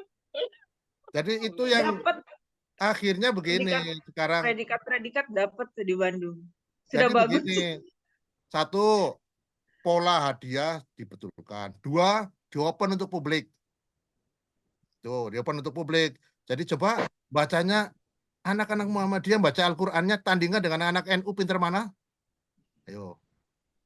Harus berani. Kalau kita ingin menjadi the Indonesian truly, Indonesian sebenarnya. Itu saya. Karena nanti kalau ingin masuk ITB, masuk UIN, masuk ITS, itu nggak peduli itu Muhammadiyah atau bukan. Ya. Pertandingannya kan di situ. Nah, oleh sebab itu, mulai sekarang dipikir. Ya, dipikir. Jadi, juara harapan 150 peserta ya, yang peserta ranking 150 itu ya juara harapan itu. Karena itu akan menjadi bekal. Dan ada strategi olimpiade. Ini strategi olimpiade. Yang sekolah-sekolah agar mereka sekolah-sekolah yang mereka punya kekhususan dan milik mereka. Misalnya begini. Sekolah-sekolah di Papua, di pedalaman Kalimantan itu hebatnya apa ya? Oh, dia hebatnya adalah seni-seni tradisional yang original. Itu pertandingkan. Saya pernah menjadi contoh. Di kelas itu ada seorang anak yang tidak memperoleh, yang tidak pernah memperoleh medali pun di sebuah kelas itu, di sekolah. Saya tanya, kenapa dia itu tidak dapat memperoleh ini, Bu Guru? Lah dia tidak dapat apa-apa, tidak dapat apa, ini nggak pinter, ini nggak pinter. Ya cari yang dia pintar, anak lain tidak pintar. Nah, itu tugasnya guru. Kalau dia misalnya berlari maju kalah terus, adakan berlari mundur biar dia juara. Ini kalau kita thinking about the ummah. Itu saya ya, tapi kan beda-beda. Beda cara pandang dan boleh-boleh saja. Dan itu selalu oleh sebab itu saya ke Ustadz Said, saya gini kan, kawan-kawan yang dari jauh, Pak Said, yang tidak memperoleh kejuaraan apapun, yang datang dari Olimpiade, kamu beri sertifikat. Entah apa acaranya lah, dibuat seminar apa sehari di Jakarta, kamu beri sertifikat dan beri award itu. Itu untuk apa? Untuk membesarkan hati pulang kampung, bisa bercerita ke koran. Jadi semua peserta Olimpiade bercerita ke koran. Nah, nama Olimpiade itu saya yang ngarang, saya yang menulis, saya yang membuat proposal. Karena PP Muhammadiyah minta tolong dibuatkan sebuah Olimpiade seperti Jawa Timur. Pertama, saya memberi nama yang tidak ada di Google. Pasti. Saya cek. Begitu Olimpiade, tidak ada di Google. Terus pas rapat di PP, Olimpiade itu artinya apa? Jangan semua nama harus tahu artinya. Contohnya Bandung, artinya apa? Kan nggak tahu artinya juga. Ya kan? Akhirnya gini aja, karena ada berakhir dengan AD, ya AD-nya Ahmad Dahlan, itu saja. Ini tafsir saja loh ya. Gitu. Oh siap. Ya saya gini kan berdebat. Harus tahu artinya Pak Imam. Ya nggak boleh. Bapak punya mobil Toyota, coba tahu artinya Toyota apa? Juga nggak tahu. Jangan semua definitif begitu. Kerajaan Mataram. Mataram artinya apa? Nggak tahu artinya. Terus akhirnya diterima. Terus membuatnya, udah saya buatkan konsepnya. Semua saya buatkan konsepnya, tornya saya. Begitu pelaksanaan diubah. Hanya khusus sekolah Muhammadiyah saja. Ya silahkan. Saya sudah lepas. Nah, pendaftar pertama itu hanya 750 anak. Setelah 750 anak sambat ke saya, ini gimana? Kok 750? Ya saya sudah lepas tangan, ngapain? Kalau mau total menggunakan punya saya, proposal itu laksanakan dengan baik. Kalau diprotoli satu-satu, ya saya tidak mau. Karena idenya bukan itu. Holistic idea secara keseluruhan. Agar Muhammadiyah itu meng-Indonesia. Saya gitu aja. So I would like for us to develop Muhammadiyah for Indonesia people. Itu tulisan Olimpiade. Saya menulisnya di rumah saya, di bangku saya itu. Saya undang Pak Mulyana sama Pak Solihin waktu itu, 2 orang. Saya yang konsep bla bla bla pakai kertas A4, ya. Konsepnya gini. Karena saya sudah sukses yang Olicon itu sudah sukses, Bang.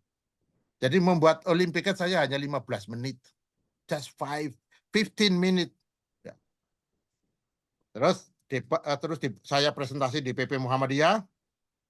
Kalau Bapak mau mengubah yang saya gagas, Bapak melaksanakan sendiri loh ya.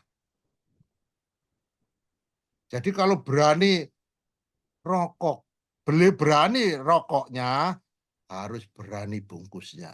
Saya gitu kan. Paham ya ini ya semua ya. Tidak boleh parsial satu-satu terus diprotoli terus ini sesuai. Enggak, saya nggak mau. Bapak kalau berani kacangnya, berani mereknya. Tuh ya. Saya gitu kan. Kalau beli spion saja enggak boleh. Harus utuh satu sepeda motor. Kalau sudah berani beli businya, beli karburatornya, berani nyebut mereknya. Mereknya apa? Olimpikat itu. Semua yang saya buat mesti pakai Olimpiad. Olicon, Olimpikat, terus apalagi yang di Purwokerto dulu, apalagi yang pernah di mana itu Tegal, semua seperti itu. Konsepnya satu, gurunya dan kepala sekolahnya dipintarkan, muridnya dipintarkan untuk Indonesia. Itu visi besarnya. Kalau dikerdilkan sendiri, ya silahkan. Ya berarti mental kita memang kerdil seperti itu. Ya belum waktunya untuk Indonesia. Itu saya selalu ke Pak Mulyana, ke Pak Solihin waktu itu.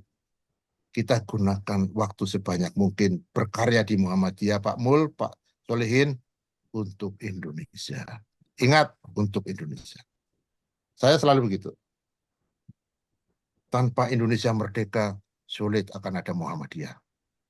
Saya gitu waktu itu. Berkembang dengan baik. Kan kemerdekaan dulu dibuka, baru kita berkembang dengan baik. Itu dulu. Karena kita harus ada negara. Nah, karena kita di Indonesia, mari kita bangun Indonesia lewat Muhammadiyah. Itu.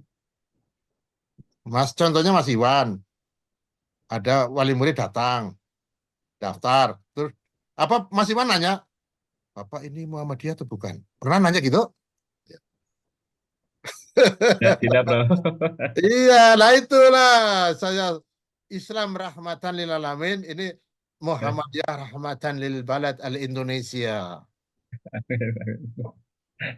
Itu dari.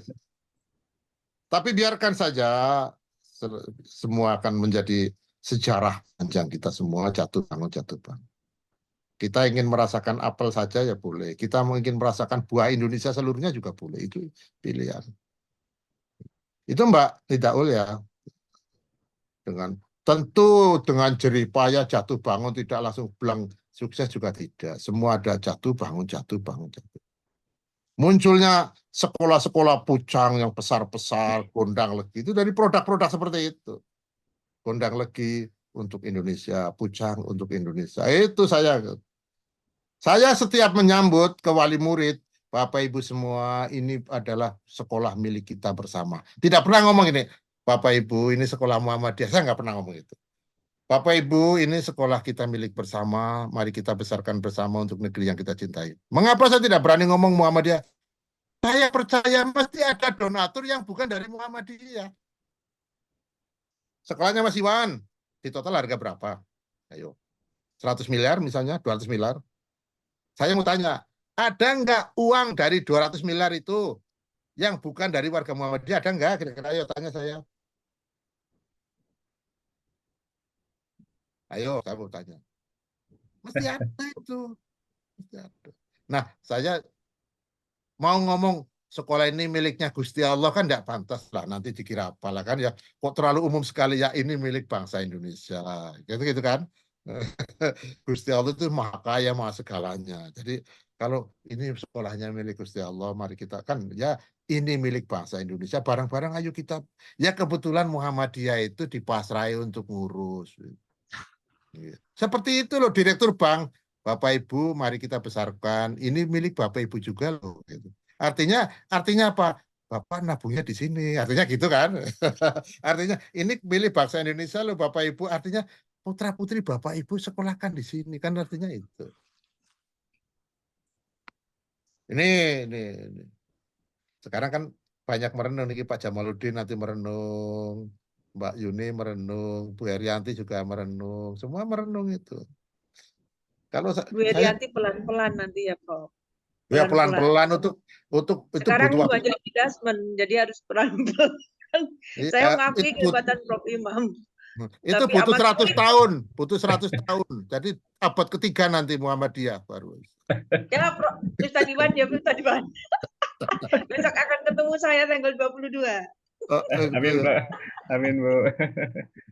Itu barangkali sebagai pencerahan, enggak apa-apa gitu-gitu. Berbeda Prof. gagasan enggak apa-apa. Saya biasa berbeda. Bergerak. Semangat, Bu Her. Ya Allah. Sangat Bu Her, itu jangan nyontoh Pak Munali. Pak Munali sudah kelebihan macam-macam jadi nggak bisa itu.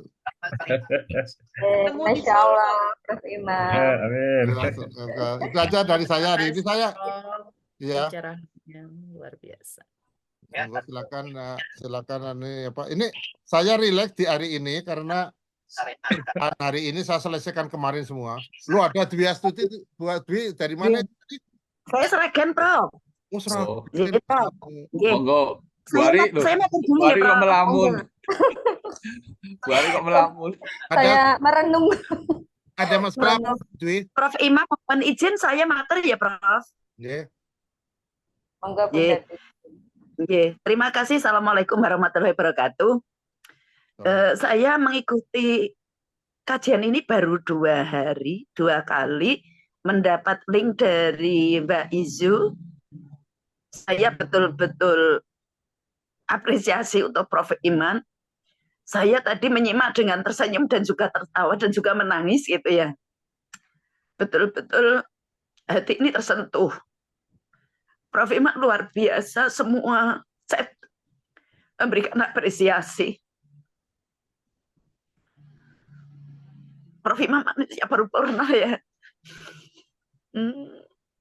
Tidak hanya cerdas secara intelektual, tetapi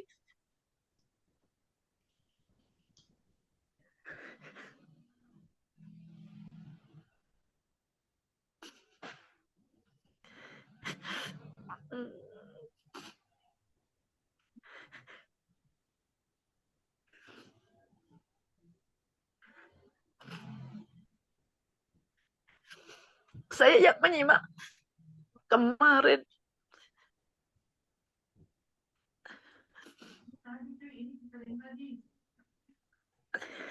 Maaf Prof, saya terlalu sentimental rasanya.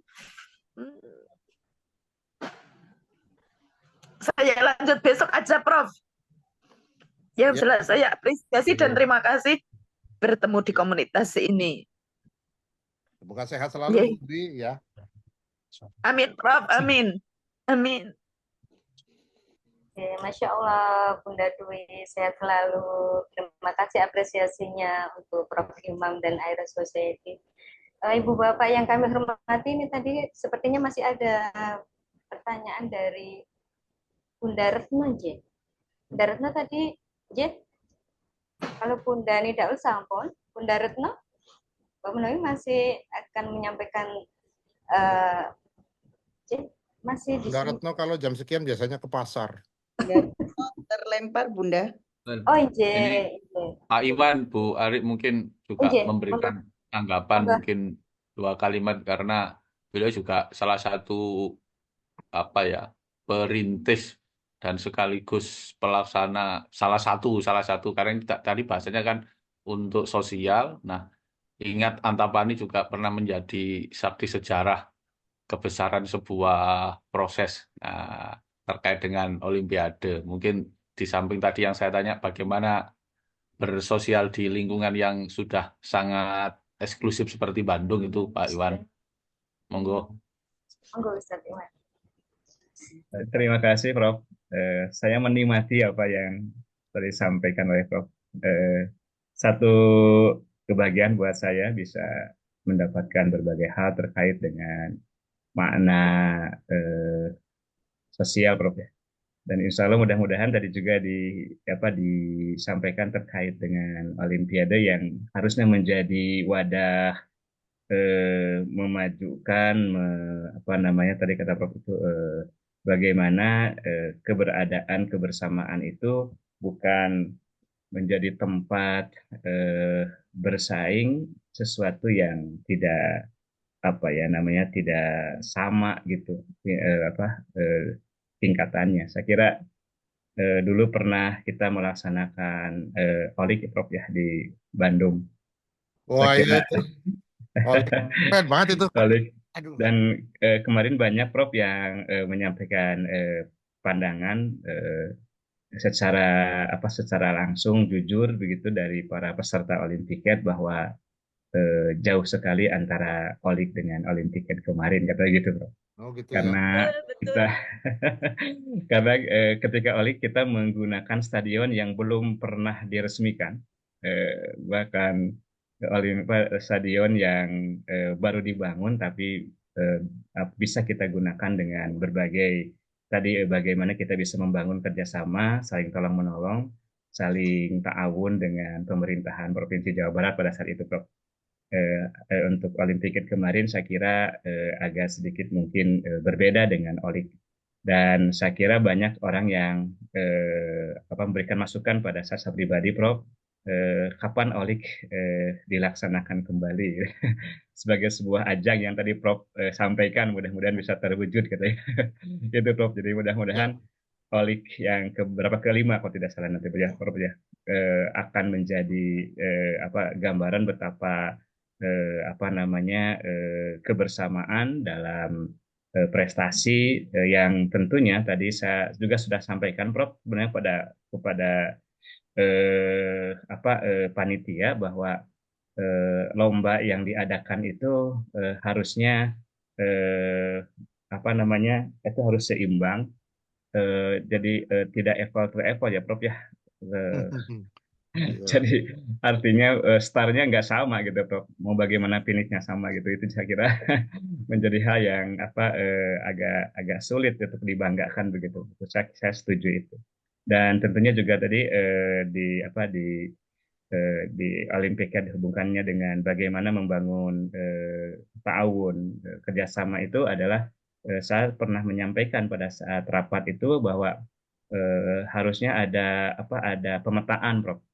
Pemetaan kemampuan di mana saya sampaikan ada sekolah yang sudah bisa berlari, ada sekolah yang masih berjalan, ada sekolah yang masih merangkak. Ini dilombakan dalam satu waktu.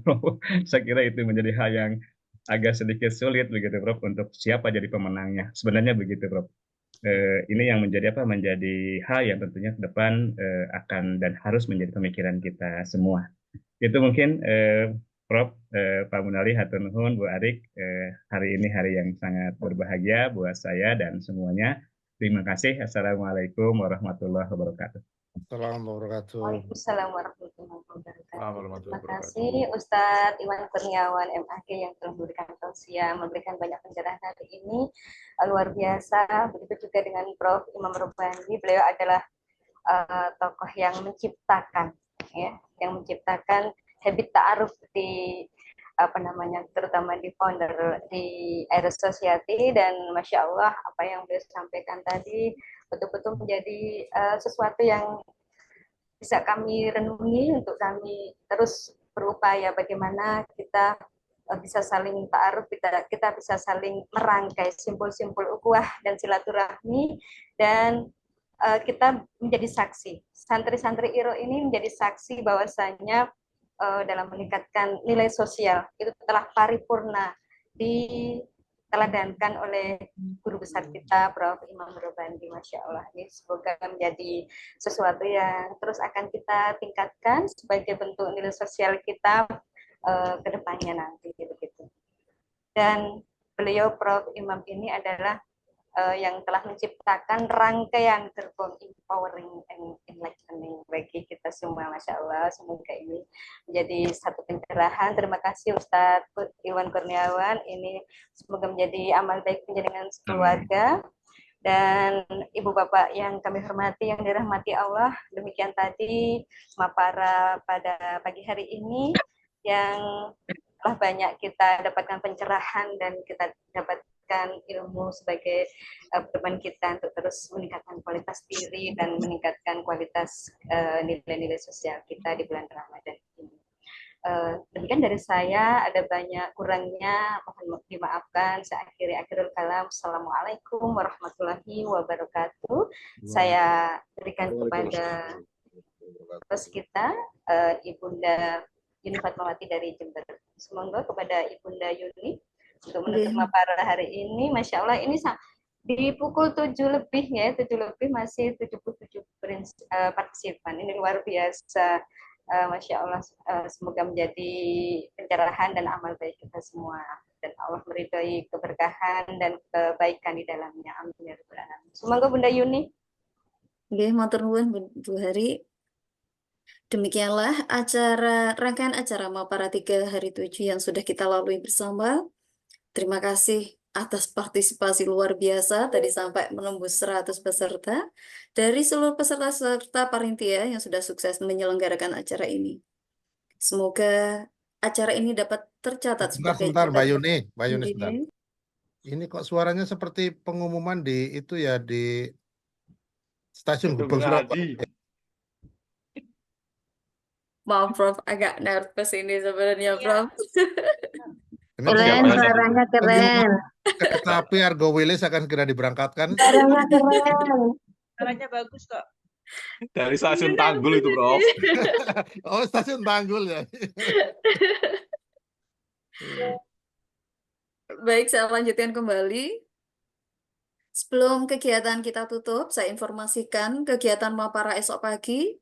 Mapara 3 hari ke-8 pada Senin 18 Maret 2024 bertema Puasa Para Nabi akan disampaikan oleh Mubalik Ustadz Turrahman, SPDI MPD, Kepala SMP Muhammadiyah 2 Adiwarna dengan penyelaras Bu Herianti dari Yogyakarta dan moderator Ustadz Daryono, SPDI MPD, Kepala SMP Muhammadiyah 1 Adiwarna. Sebentar, ini kalau Pak Turrahman ya moderatornya jangan Pak Daryono. Ini kan batasan pagar ini. Hah? Lah itu Serumah ya, Prof. Ya serumah itu cuma batas pagar kok. Carikan kepala sekolah lain dari provinsi mana gitu, jangan dekat. Udah 2 kali nggak dapat dari Purbalingga, nggak bisa, dari Banjarnegara tidak bisa. Loh, Tidak adik. Itu sama Bu Esti, Bunda Her. Gimana? Mbak Esti, sama Mbak Esti. Mbak Esti sinten? Mbak Esti SMP Muhammadiyah 10 itu udah sanggup tuh, dikontak aja. Pak Daryono dipindah yang lain, jangan dekat-dekatan gitu. Nanti lama-lama penceramahnya Pak Munali, moderatornya Bu Munali, nanti lama-lama gitu. Baik, berarti hari ini diganti ya Bu Ijuki, saya hubungi. Ya diganti lah, jangan dekat-dekatan itu. Biar kenal yang lain ya, Prof. Iya betul. Namanya kan dari sekolah Muhammadiyah, kata Prof, katanya harus ada tantangan. Ya tapi itu Pak Daryono, saya tahu persis itu berbatasan satu gang itu. Gangnya sempit lagi. Pak Daryono rumahnya depan-depan dengan rumahnya Pak Daryono, ada depan dengan Pak Turrahman, kan sudah kan. Baik. Ini kurang apa competing lah. Ya. Sehari sebelumnya sudah rembukan itu, Pak. Oh gitu? Iya, jangan. Pak Daryono dengan Pak Turrahman rembukan dulu. Cari yang agak jauh mana lah, terserah. Zoom-nya jajar ya, Bun. Dari Jogja. Baik. PR, Bu Her. Iya, bisa. Itu Mbak Esti udah mau kok. Iya, tadi malam saya sudah bertemu. Oh, nggih. Baik, saya ganti dengan Bu Esti. Nah, gitu baru. Sama-sama tidak mengenal kan, nanti jadi kenal. Jadi tambah teman. Ya, awalnya jadi kita, Prof. Saya juga belum kenal yang Esti yang mana itu. Ya.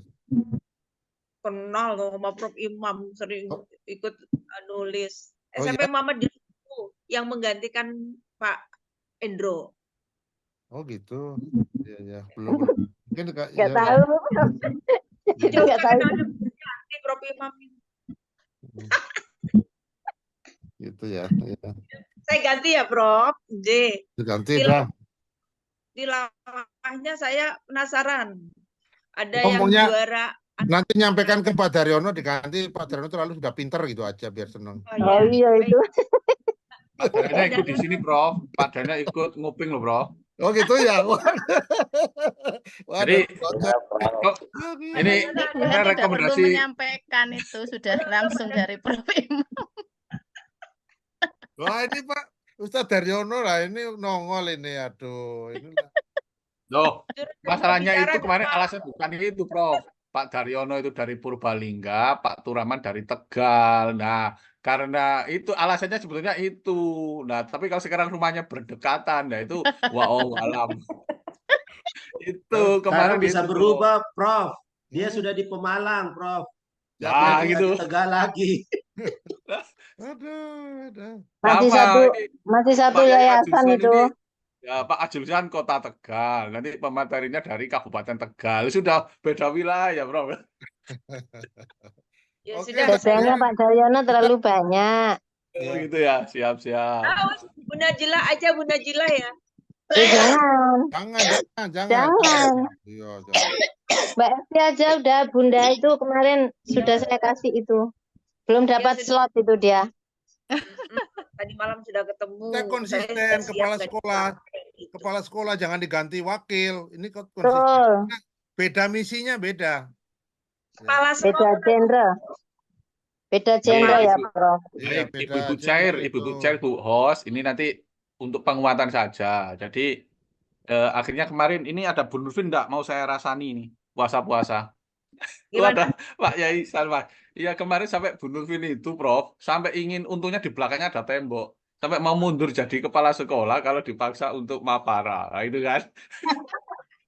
Tapi alhamdulillah akhirnya bersedia karena ini motivasinya memang motivasinya adalah motivasi untuk memberikan penghargaan kepada kepala sekolah. Ya, ini diundang ke Mapara itu bukan main-main ini, prestisius ini. Prestisius. Kan disaksikan oleh mantan kepala sekolah hebat Bu Herianti kok. Ini ini kan ada Pak Jamaluddin Arif juga kepala sekolah hebat top itu. Kalau lolos dari Mapara ini udah lolos menjadi kepala sekolah Muhammadiyah seutuhnya. Akhirnya kan ada penyesalan kok Kak Bian naik anak acara gini, Bro, masih jadi kepala sekolah gitu. Benar. Iya, monggo lanjut Bu diskusinya, Bapak. Kalau ada Bu Heri pasti bikin hidup lebih hidup pokoknya. Baik, saya lanjutkan kembali. Walaupun ada perubahan untuk acara besok pagi, semoga Allah memudahkan bagi kita dalam mengikuti kegiatan Mapara esok pagi. Tibalah di penghujung acara, marilah kita tutup acara ini dengan bacaan hamdalah dan doa kafaratul majlis. Alhamdulillahirabbil alamin. Subhanakallahumma wa bihamdika asyhadu an la ilaha illa anta astaghfiruka wa atubu ilaik. Saya Yuni Fatmawati selaku among tamu memohon maaf atas segala khilaf dari ucap karena tiada gading yang tak retak. Sampai jumpa di kegiatan Mapara berikutnya. Nasrullah wa fathun qarib wa basirul mu'minin. Wassalamualaikum warahmatullahi wabarakatuh.